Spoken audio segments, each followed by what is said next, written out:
So, hello everybody, and welcome to another Feature Friday. Hopefully, you're staying current out there.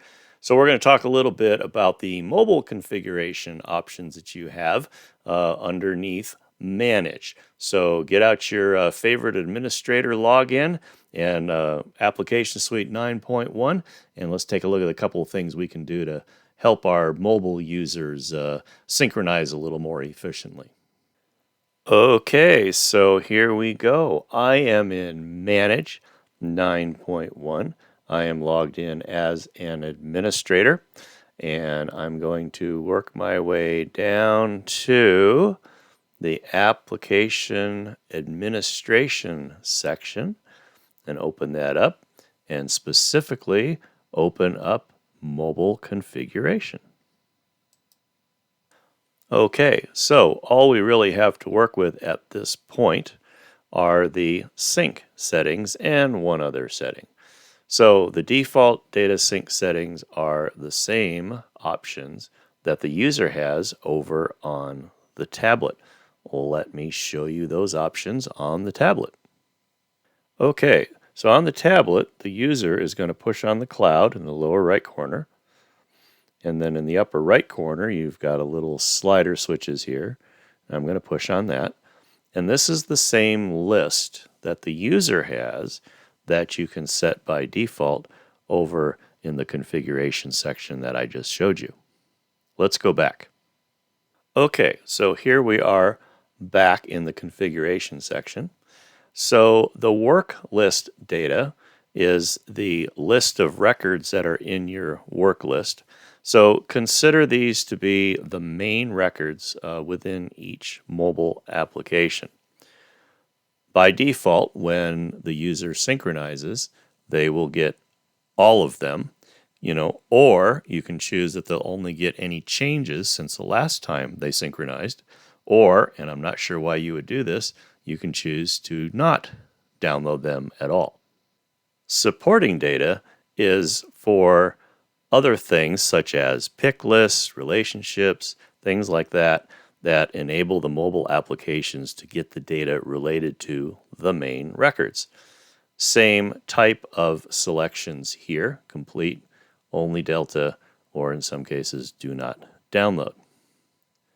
Map data is just that. If you wish your users to have data from the spatial or Esri enabled part of your system, then you would want this to be checked as well. And your choice is on or off.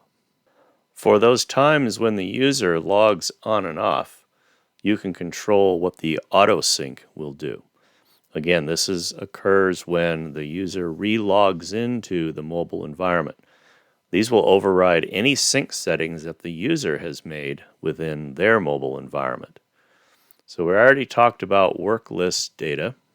The work list sync option is whether or not the auto sync just simply occurs during the re-login of the user, or whether the user gets asked whether or not to synchronize. The work list interval time is the time between the syncs, whether to auto sync or to ask.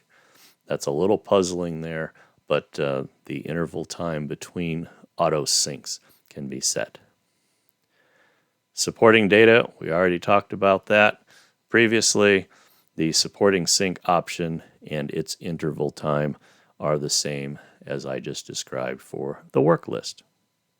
The last little piece here is other settings. And quite simply, the one that you can control at this point is whether or not you allow the user on the mobile device to change their time zone or not. If this is unchecked, which is the default, they do not have that choice. And if it is checked after they synchronize again, they will be able to do that. So let me show you what that looks like over on the tablet. And so here we are back over on the tablet. This time we're going to push Settings. And over on the left-hand side, you have a list, and you can see down towards the bottom, there is a selection there for time zone. And again, if that box is checked, the user is able to see this option If it is not checked, then the option does not appear. And there you have it. Just a few settings you can make as an administrator that impacts your mobile users. All right, so there you have it. Just a couple of things at this point. I'm sure as versions come out over time, we'll have more and more control over the mobile experience as an administrator. So hopefully that was helpful. And of course, stay current, my friends.